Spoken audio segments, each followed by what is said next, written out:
ನಿಂದ ಹಾಗೂ ಉಗ್ರರ ಪೈಶಾಚಿಕ ಕೃತ್ಯದಿಂದ ಹಿಂದೂಗಳ ನರಮೇಧ ಹೇಗಾಯಿತು ಅನ್ನೋದ್ರ ಡೀಟೇಲ್ಸ್ ನಿಮ್ಗೆ ಈಗಾಗಲೇ ಗೊತ್ತೇ ಇದೆ.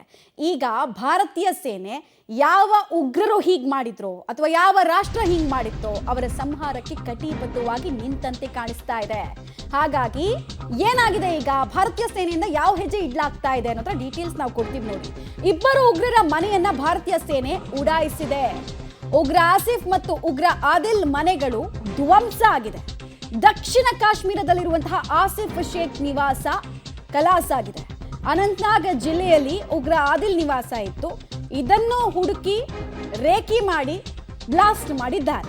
ದಾಳಿಯಲ್ಲಿ ಉಗ್ರ ಆಸಿಫ್ ಮತ್ತು ಆದಿಲ್ ಭಾಗಿಯಾಗಿದ್ದ. ಸೊ ಇವ್ರದ್ದು ಸೇಫ್ ಶೆಲ್ಟರ್ ಆಗಿತ್ತಾ ಇದು ಅನ್ನೋದು ಗೊತ್ತಾಗ್ಬೇಕು ನಮಗೆ. ಆಮೇಲೆ ಇನ್ನೊಂದು ಡೀಟೇಲ್ ಏನ್ ಬೇಕು ಅಂತಂದ್ರೆ, ಈ ದಾಳಿ ನಡೆದಂತಹ ಸಂದರ್ಭದಲ್ಲಿ ಯಾರಾದ್ರೂ ಇದ್ರ, ಅವ್ರನ್ನ ಜನ್ನತ್ತಿಗೆ ಕಳಿಸೋ ಕೆಲಸ ಆಯ್ತಾ, ಅದ್ರ ಬಗ್ಗೆ ಕೂಡ ಮಾಹಿತಿ ಬೇಕು ನಮಗೆ. ಶೋಧ ಕಾರ್ಯದಲ್ಲಿ ಸೇನೆ ತೊಡಗಿಕೊಂಡಿದೆ. ಆ ಬ್ಲಾಸ್ಟ್ನ ವಿಜುವಲ್ಸ್ ಕೂಡ ಪಬ್ಲಿಕ್ ಟಿವಿಗೆ ಲಭ್ಯ ಆಗಿದೆ. ಇದೇ ಮನೆಗಳು ಭಯೋತ್ಪಾದಕರ ನೆಲೆ ಇದ್ದಂತಹ ಮನೆ ಸೇನೆಯ ಕೈಯಲ್ಲಿ ಸಿಕ್ತು. ಪರಿಣಾಮ ನೆಕ್ಸ್ಟ್ ಅಲ್ಲಾಗಿತ್ತು ಬ್ಲಾಸ್ಟ್. ಇದು ಭಾರತೀಯರು ವೇಟ್ ಮಾಡ್ತಾ ಇದ್ರು, ಆಕ್ಷನ್ ಸಿನಿಮಾ ಯಾವಾಗ ಬರುತ್ತೆ ಭಾರತೀಯ ಸೇನೆ ಕಡೆಯಿಂದ. ಉರಿ ದಾಳಿ ನಂತರ ಏನಾಯ್ತು ಅನ್ನೋದನ್ನ ನೋಡಿದ್ವಿ ನಾವು. ನುಗ್ಗಿ ಹೊಡೆದ್ರು, ಬಾಲಾಕೋಟ್ ಏರ್ ಸ್ಟ್ರೈಕ್ ನಮಗೆಲ್ಲ ನೆನಪಿದೆ. ಅಂಥದ್ದೊಂದು ಆಕ್ಷನ್ ಸಿನಿಮಾ ನಮಗೆ ಬೇಕು ಅಂತ ಕಾಯ್ತಾ ಇದ್ರು. ಆಕ್ಷನ್ ಸಿನಿಮಾದ ಟ್ರೇಲರ್ ನಿಮ್ಮ ಮುಂದೆ.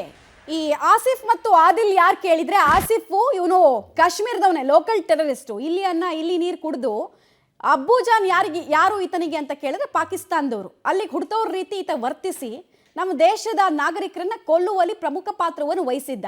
ಪಹಲ್ಗಾಮ್ನಲ್ಲಿ ಭದ್ರತೆ ಕಡಿಮೆ ಇರುತ್ತೆ, ಕಾರಣ ಅದು ಕಣಿವೆ ಪ್ರದೇಶ, ಮತ್ತೆ ಸೆಕ್ಯೂರಿಟಿ ಫೋರ್ಸಸ್ ಬೇರೆ ಬೇರೆ ಕಡೆ ವಿಭಜನೆ ಆಗಿದೆ. ಇದೆಲ್ಲ ಬ್ಲೂ ಪ್ರಿಂಟನ್ನು ಇತರೆ ಉಗ್ರರಿಗೆ ಕೊಡೋ ಕೆಲಸವನ್ನ ಇದೇ ಆಸಿಫ್ ಮಾಡಿದ್ದ, ಲೋಕಲ್ ಟೆರರಿಸ್ಟ್. ಆಮೇಲೆ ಸೇಫ್ ಶೆಲ್ಟರ್ನ ಉಗ್ರರಿಗೆ ಕೊಡೋ ಕೆಲಸವನ್ನ ಈತ ಮಾಡಿದ್ದ ಅನ್ನೋದು ಸೇನೆಯ ಇಂಟರ್ನಲ್ ಇನ್ವೆಸ್ಟಿಗೇಷನಲ್ಲಿ ಗೊತ್ತಾಗಿದೆ. ಹೀಗಾಗಿ ಅವನು ಮನೆ ಯಾವುದು ಅಂತ ಹುಡುಕಿದ್ದಾರೆ. ಆ ಮನೆಯಲ್ಲಿ ಪ್ರಾಬಬ್ಲಿ ಈ ಶಸ್ತ್ರಾಸ್ತ್ರಗಳು, ಅಕ್ರಮ ಶಸ್ತ್ರಾಸ್ತ್ರಗಳು ಅದೆಲ್ಲ ಇದ್ವು ಅಂತ ಅನ್ಸುತ್ತೆ. ಅದೆಲ್ಲ ಕನ್ಫರ್ಮೇಷನ್ ಆದಮೇಲೆ ಈ ರೀತಿ ಬ್ಲಾಸ್ಟ್ ಆಗಿರೋದು. ಸುಮ್ಮನೆ ಈ ರೀತಿ ಭಾರತೀಯ ಸೇನೆ ಬ್ಲಾಸ್ಟ್ ಮಾಡಲ್ಲ. ಯೂಶಲಿ ಅನಿವಾರ್ಯತೆ ಇದ್ರೆ ಮಾತ್ರ ಬ್ಲಾಸ್ಟ್ ಮಾಡ್ತಾರೆ. ಕಂಪ್ಲೀಟಾಗಿ ಅದನ್ನು ನಾಶ ಮಾಡಿಬಿಡ್ಬೇಕು, ಆ ಬೇರನ್ನು ಕಿತ್ತಾಕಬೇಕು, ಅಲ್ಲಿ ವಿಪರೀತವಾಗಿ ಶಸ್ತ್ರಾಸ್ತ್ರಗಳ ಸಂಗ್ರಹ ಇತ್ತು ಅಂದರೆ ಬ್ಲಾಸ್ಟ್ ಮಾಡ್ತಾರೆ. ಅಥವಾ ಯಾರಾದರೂ ಉಗ್ರ ಕುನ್ನಿಗಳು ಇದ್ರೂ ಕೂಡ ಬ್ಲಾಸ್ಟ್ ಮಾಡ್ತಾರೆ. ಸೊ ಎರಡು ಸಾಧ್ಯತೆಯಲ್ಲಿ ಯಾವುದು ಅನ್ನೋದು ಸೇನೆಯಿಂದ ನಮಗೆ ಸ್ವಲ್ಪ ಹೊತ್ತಲ್ಲಿ ಇನ್ಫಾರ್ಮೇಷನ್ ಬರುತ್ತೆ. ಬಟ್ ಆಕ್ಷನ್ ಸಿನಿಮಾ ರೆಡಿ ಆಗ್ತಾ ಇದೆ. Action cinema in the making ಅನ್ನೋದನ್ನ ಸೇನೆ, ನಮ್ಮ ಹೆಮ್ಮೆಯ ಸೇನೆ ತೋರಿಸ್ಕೊಡ್ತಾ ಇದೆ. ಆ ಮೂಲಕ ಅಮಾಯಕವಾಗಿ, ಅತ್ಯಂತ ಅಮಾನುಷ್ಯವಾಗಿ ಕೊಲ್ಲಲ್ಪಟ್ಟವರಿಗೆ ನ್ಯಾಯ ಕೊಡಿಸುವ ಪ್ರಕ್ರಿಯೆ ಶುರುವಾಗಿದೆ. ಮತಾಂಧತೆಯ ಕೊಳಕು ಅಮಲನ್ನ ತುಂಬಿಕೊಂಡವರನ್ನ ಹುಡುಕಿ ಎಳೆದು ಆಚೆ ಹಾಕ್ತಾ ಇದ್ದಾರೆ. ಮತ್ತು ಇದು ಜಸ್ಟ್ ಆರಂಭ ಅಷ್ಟೇ, ಅಂತ್ಯ ಇನ್ನು ಭಯಾನಕತೆಯಿಂದ ಕೂಡಿರುತ್ತೆ ಅನ್ನೋದನ್ನ ಭಾರತೀಯ ಸೇನೆ ತೋರಿಸ್ಕೊಟ್ಟಿದೆ. ಉಗ್ರರಿಗೂ ಕೂಡ ನಡುವಲ್ಲೀಗ ನಡುಕ ಶುರುವಾಗ್ತಾ ಇದೆ. ಕಾಲು ನಿಲ್ತಾ ಇಲ್ಲ, ಓಡ್ತಾ ಇದ್ದಾರೆ. ಎಷ್ಟು ತಪ್ಪಿಸ್ಕೊಂಡು ಹೋದ್ರು, ಯಾವುದೇ ಬಿಲದಲ್ಲಿ ಅಡಗಿದ್ರು ಕೂಡ ಒಬ್ಬೊಬ್ಬರನ್ನು ಹುಡುಕಿ ಕೊಲ್ತೀವಿ ಅಂತ ಹೇಳಿದ್ದಾರೆ. ಆಪರೇಷನ್ ಹೆಸರು ಆಪರೇಷನ್ ಟಿಕ್ಕಾ ಅಂತ. ಭಾರತೀಯ ಸೇನೆ ಇವ್ರನ್ನ ಹುಡುಕ್ತಾ ಇದ್ದಾರೆ ಮತ್ತು ಜಮ್ಮು ಕಾಶ್ಮೀರದ ಸ್ಪೆಷಲ್ ಫೋರ್ಸ್ ಕೂಡ ಇವ್ರನ್ನ ಹುಡುಕ್ತಾ ಇದೆ.